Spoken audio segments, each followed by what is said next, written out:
Big boss Malayalam season 8 അഗ്നിപരീക്ഷ വളരെയധികം വിജയകരമായി മുന്നേറുമ്പോൾ ഇപ്പോഴിതാ ഇന്നത്തെ എപ്പിസോഡിൽ നടക്കുന്ന കുറച്ച് സംഭവവികാസങ്ങളാണ് സോഷ്യൽ മീഡിയയിൽ വലിയ രീതിയിൽ വൈറലായി മാറിയിരിക്കുന്നത്.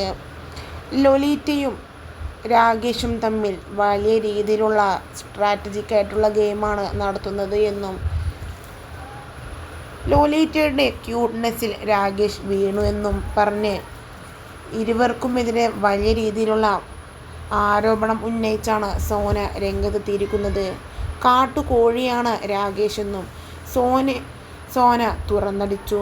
ലൊലീറ്റയെ വീഴ്ത്തുവാൻ ഏതറ്റം വരെയും രാകേഷ് പോവുമെന്നും ഇരുവരെയും വലിയ രീതിയിലുള്ള വിമർശനങ്ങൾക്കും കുറ്റപ്പെടുത്തലുകൾക്കും വഴിവെച്ചിരിക്കുകയാണ് ഇപ്പോൾ സോന.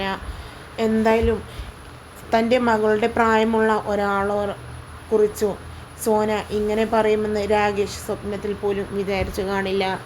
എന്തായാലും ഇരുവരും തമ്മിൽ പ്രണയ സ്ട്രാറ്റജി ഇറക്കുന്നു എന്നാണ് സോന തുറന്നടിച്ചത്.